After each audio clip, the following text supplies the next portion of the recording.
Welcome to the Theoly Podcast. Today is March 3rd, 2026, and we are on day 62 of reading through the Bible. If you remember yesterday, we ended when the 12 spies had come back out of Canaan from scouting out the land that the Lord had promised to give to the Israelites. And the 10 of those spies spread a bunch of fear among the camp because they were afraid. They were afraid to go back into that land, and they didn't think they should do it. That's where we're picking up today. So now the whole community is weeping aloud, and they literally cried all night. It says their voices rose in a great chorus of protest against Moses and Aaron. So now they're protesting against what God says to do. And I gotta say that sounds pretty familiar to today also. And they are saying things like they wish they had just died in Egypt or in the wilderness because now they're afraid they're going to go and die in battle, and they're afraid that their wives and their children are going to get taken as plunder. Wouldn't it just be better to go back to Egypt? And so they start plotting amongst themselves to choose a new leader and go back to Egypt, where they were slaves. So Moses and Aaron fall flat on their faces before the whole community of Israel. And the two men that did not spread fear, the two men that had gone into the land and came back out with courage in what God had said, are Joshua, son of Nun, and Caleb, son of Jephunneh. So Joshua and Caleb tear their clothing, and they say to the people of Israel, "The land that we traveled through and explored is a wonderful land, and if the Lord is pleased with us, He will bring us safely into that land and give it to us. It's a rich land flowing with milk and honey. Do not rebel against the Lord, and don't be afraid of the people of the land. They're only helpless prey to us. They have no protection, but the Lord is with us, so don't be afraid of them." But the community gets really angry about this, and they start talking about stoning Joshua and Caleb. So the Lord comes down, His glorious presence appears to the Israelites from the tabernacle, and He tells Moses, "How long will these people treat me with contempt? Are they never going to believe me even after all of the miracles I have done among them?" So God says that He is going to disown them and destroy them with a plague.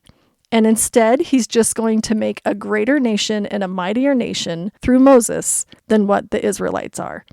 But Moses objects, and he says, "What are the Egyptians going to think when they hear about what you're doing? They know full well the power that you displayed when you took your people out of Egypt. But now if you destroy them, the Egyptians are going to report to the inhabitants of this land, who've already heard about you among your people. They know, Lord, that you appear to your people face to face, and that your pillar of cloud and your pillar of fire hovers over them. Now, if you slaughter all these people with a single blow, the nations that have heard of your fame will say that the Lord wasn't able to bring them into the land He swore to give them, so He killed them in the wilderness.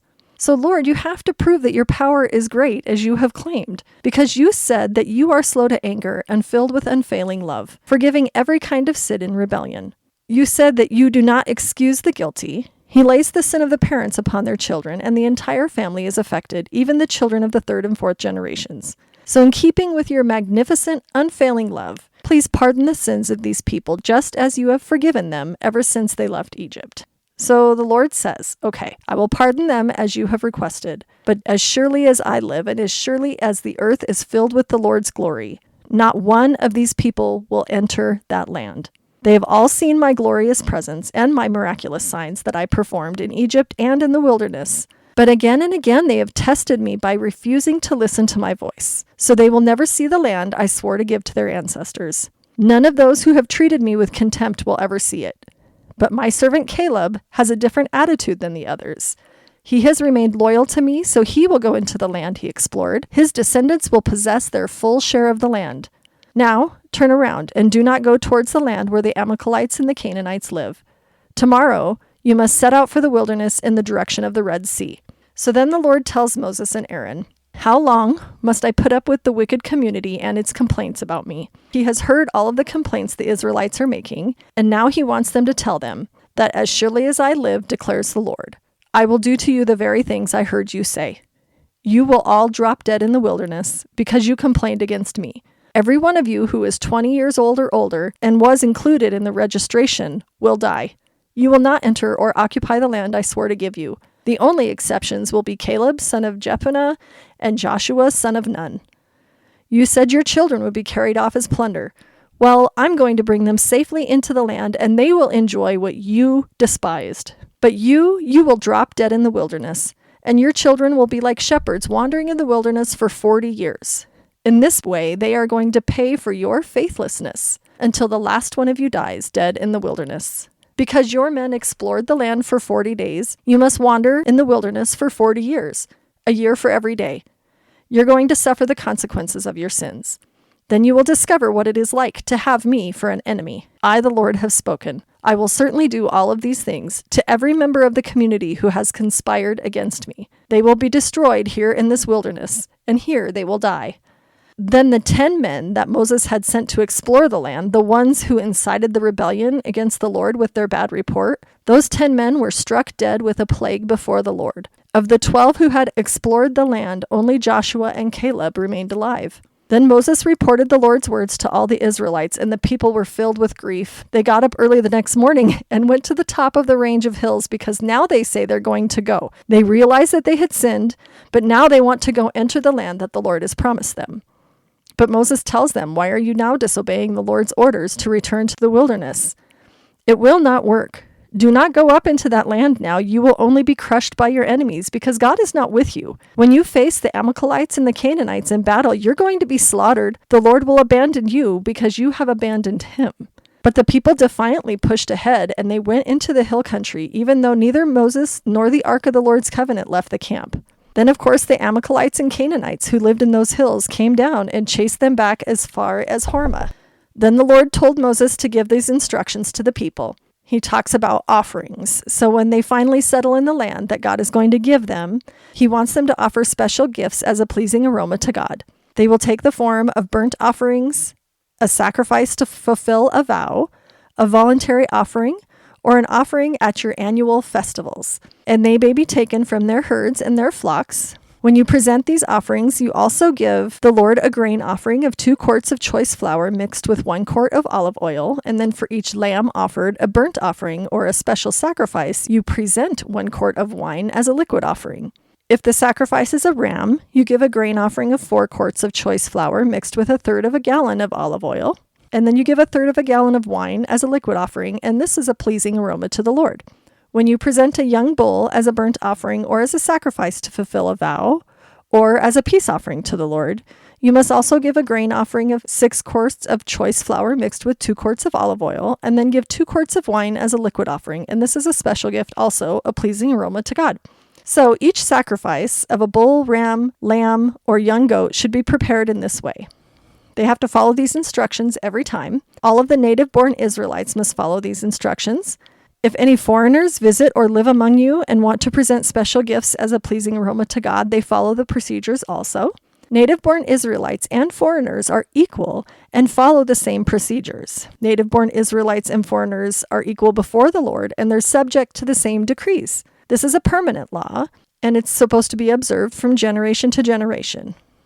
Then the Lord tells Moses to give the following instructions about when you arrive in the land where I'm taking you, and you eat the crops that grow there, you must set some aside as sacred offerings to the Lord. Present a cake from the first of the flour that you grind. Set it aside as a sacred offering as you do the first grain from the threshing floor. Throughout the generations to come, you are to present a sacred offering to the Lord each year from the first of your ground flour. And then he says, suppose that you unintentionally fail to do this, and suppose that your descendants in the future fail to do everything the Lord has commanded. If the mistake was made unintentionally and the community was unaware of it, the whole community can present a young bull for a burnt offering as a pleasing aroma to the Lord. It must be offered along with the prescribed grain and liquid offerings, and with 1 male goat for a sin offering. With it, the priest will purify the whole community of Israel, making them right with God, and then they will be forgiven, because it was an unintentional sin, and they have corrected it with their offerings to the Lord. The whole community of Israel will be forgiven, including the foreigners living among you, for all the people were involved in that sin. If one individual commits an unintentional sin, the guilty person must bring a 1-year-old female goat for a sin offering, and the priest will sacrifice it to purify the guilty person before the Lord, and that person will be forgiven. These same instructions are for native-born Israelites and the foreigners. But those who brazenly violate the Lord's will, whether native-born Israelites or foreigners, have blasphemed the Lord, and they must be cut off from the community.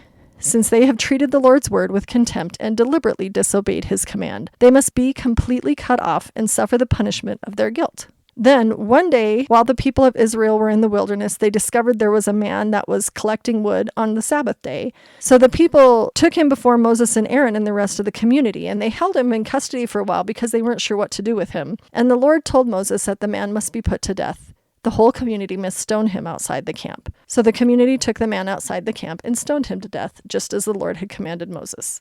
Then the Lord tells Moses to give the following instructions to the people of Israel, that throughout the generations to come, you must make tassels for the hems of your clothing and attach them with a blue cord. When you see the tassels, you will remember and obey all the commands of the Lord, instead of following your own desires and defiling yourself as you are prone to do.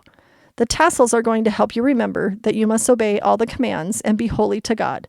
And then he says, I am the Lord your God who brought you out of the land of Egypt, that I might be your God. I am the Lord your God. So today I have to piggyback a little bit off of yesterday again, because I am struck again with the power of words and the power of our thoughts and fear if we allow them to take over. So the 10 men who came up out of Canaan and were afraid of what they saw, and instead of remembering God's promises and what God said, they were so overcome by their fear that they came back to the camp and spread it around. And so these evil words and negative talk that spread like a cancer through the camp and incited protests and riots against Moses and Aaron, really against what God was trying to do. And just like I said yesterday, I'm seeing this on social media. I'm seeing people who don't have anything ever nice to say. They're constantly fear-mongering or just being so negative and cruel about things. We can see all around our world that they are causing riots and protests to happen, and not a lot of good is coming out of that. So, how important it is to watch our words, but most importantly, to pay attention to what God says and remember God's words and promises above all else. So, thank you for listening. We'll talk again tomorrow.